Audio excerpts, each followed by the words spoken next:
Writing a news story is like fighting in a boxing ring. That's according to C Vijayan, a senior correspondent with the Straits Times. Muhammad Ali once, the boxer, the fight is won long before you enter the ring or long before the lights come on, in the sense that you build all your you do all your preparations well beforehand so that you build up the trust, the context and so on, and that takes a long time, and that, I wouldn't say long time, but that takes time. Requires a lot of patience, requires a lot of quite a bit of perseverance, and also the willingness and the stamina to because that's quite a lonely task in a way.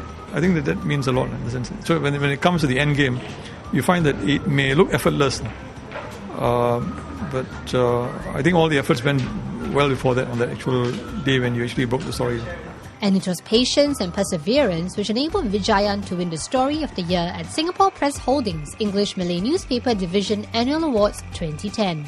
The 60-year-old won for his scoop on an IVF baby mix-up at Thomson Medical Cenntre.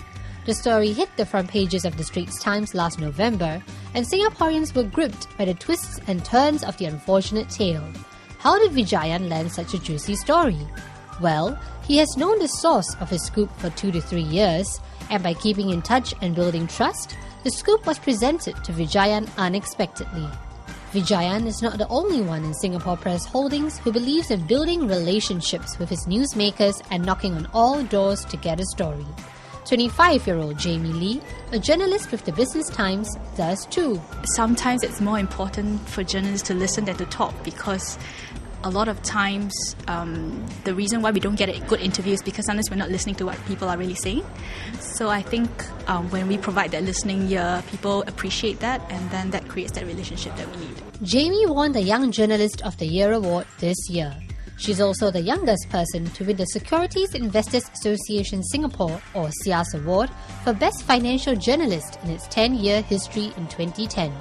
Jamie's win can be credited to the fact that she never gives up, and she knows how to make stories relevant for a Singapore audience. Actually, that would be the story I wrote, I think, 2 years ago. It was about the Bernie Madoff scam, and we managed to track down the only Singaporean or Singapore-based person living here that was affected by it. So we managed to take something that was international and to localize it. Whether you're a young budding journalist or a senior veteran in the industry, it seems the recipe for coming out tops is the same: sheer hard work and maintaining trust and relationships with your newsmakers.